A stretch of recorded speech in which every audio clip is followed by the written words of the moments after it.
Hello and welcome, one and all. Old School Gamer 1971 here. Millie, Lloyd, everyone, hope you're all having a good day. If you would, please like and comment. If you haven't already, please subscribe. Support the channel and help it grow. Today's thoughts is on Dead Secret. I've been playing this game for around 3 hours and this is what I think.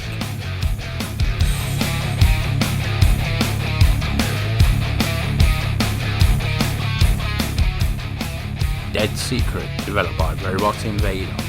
It's a horror game that came to PlayStation VR in 2018.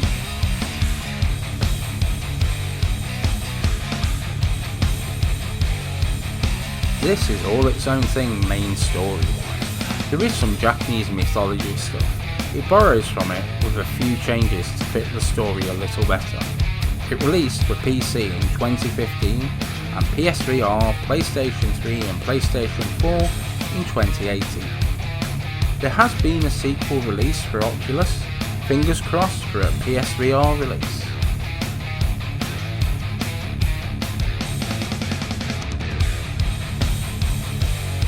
Robot Invader are an American-based developer in Silicon Valley, California. This is their third game, the first being phone-based, the second phone, Wii U and Nintendo 3DS. This game is quite a departure. This is one that I've been looking forward to, so fingers crossed, along with everything else.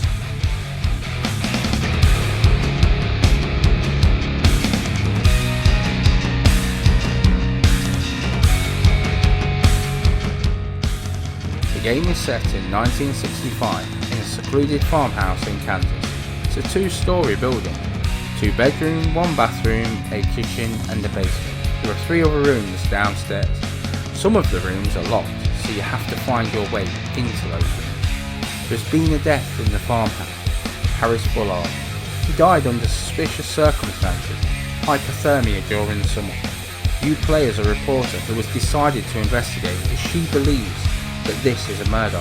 Harris has been studying Japanese mythology and took scientific secrets to his grave.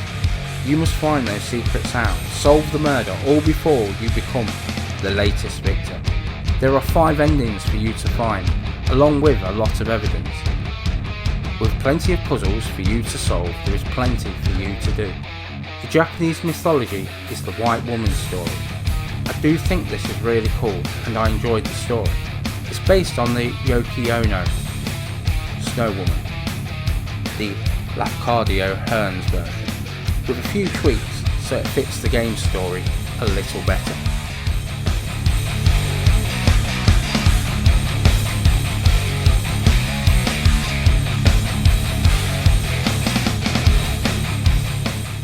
So if we're all comfortable please, I will begin with a more concise version of the story with the game differences.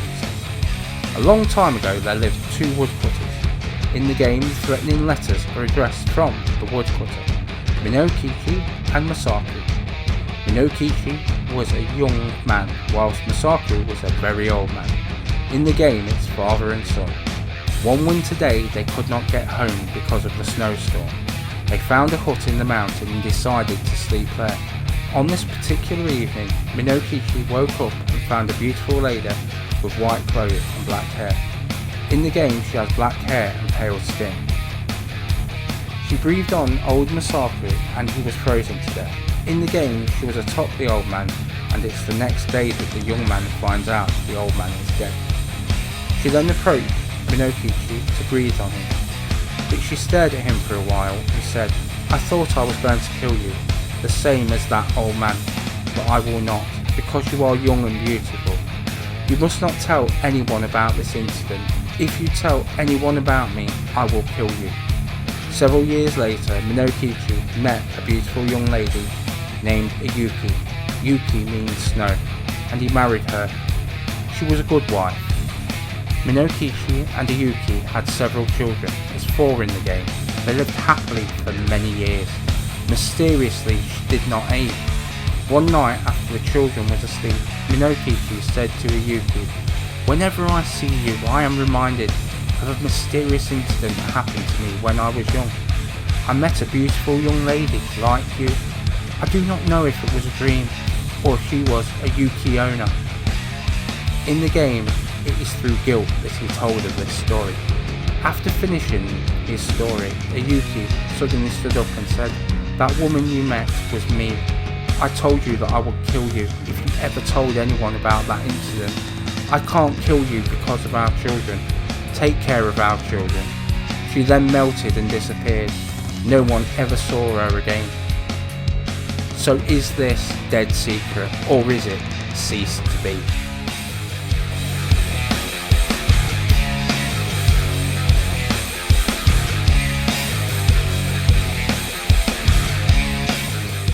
Graphically, this game is rather good. It's not the best I've ever seen, but it is pleasing to look at. It is an indie title after all, and it still seems quite a polished product. The clues require for you to look for them. They are sometimes quite well hidden. They didn't just overfill the screen with clutter. This is good and makes it harder for you to find stuff, rather than just clicking everywhere. It also gets creepy with the masks, seeing things out the corner of your eye, and being chased all look so good and get your blood pumping. The map is well designed and some rooms are split and others are locked off at the beginning of the game, requiring keys to progress further into the game.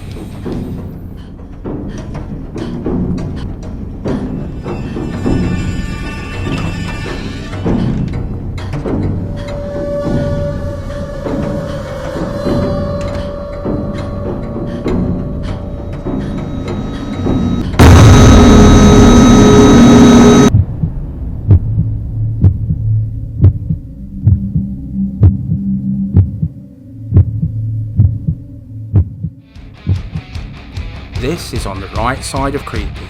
It's not just a game filled with cheap jump scares that are made by sound rather than anything else. The voiceover is rather good. The main character's voiceover is not irritating, nor is there too much narration. The background music sets the mood and does put you on edge. The background sounds really add to that atmosphere. They are always there. This is cool and it makes the world feel alive. Hearing the crows squawking from outside, the wind and the house itself all make this a solid soundtrack. In a horror game that is not filled with zombies nor their lights to shoot at, the aesthetics are so damn important. Graphics and sound must carry you through the game to draw you in and make you invest your time. So well done, Robot Invader. This game definitely does that.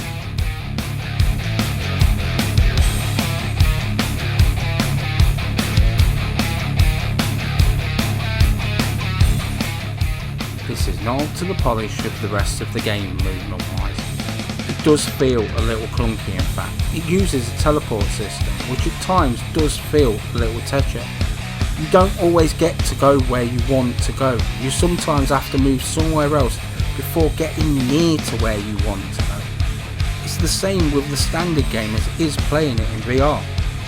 Now this is not game breaking, but can be a little frustrating sometimes. The puzzles are quite clever, but not too taxing on the brain, but the controls for them are quite easy to use. And when you're getting chased, it does have its desired effect, blood racing action. The game understands about the controls, so it does give you a little more time during those sequences. I think I would have preferred the move controllers for this game, but the DualShock 4 will suffice.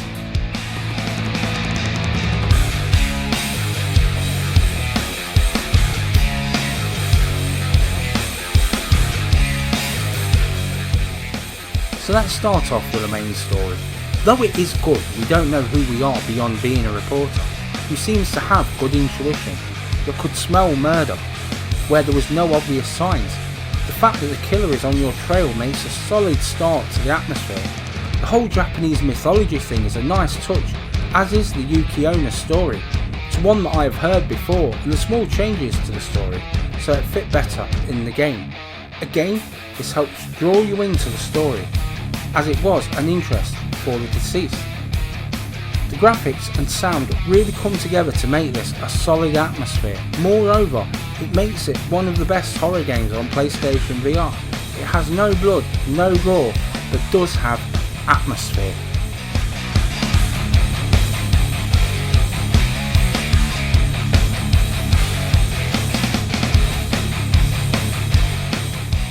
was a little apprehensive. The last time I had high hopes for a VR title, I was a little disappointed. 18 flaws. Dead Secret, however, lived up to my expectations and more. Even though this game has its problems, there is more stuff here to like to easily make up for those control issues. With a small map, leaves you less places to hide. It uses light and darkness to great effect, putting you on edge when there is really nothing there. The mask with the lenses is a cool idea, seeing stuff your eyes alone cannot see. It's not a very long game, but with 5 endings to find, there is some replay value to this game. It is paced right, so don't go expecting non-stop action, but it's no slouch. It has its moments and is a great game to play, so Dead Secret it most definitely is.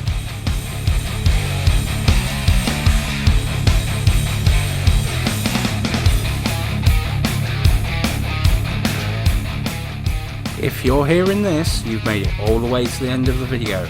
Well done! Give it a thumbs up and comment if you enjoyed the video. Please share as it helps the channel grow and improve. Enjoy your day. Old School Gamer 1971 signing off.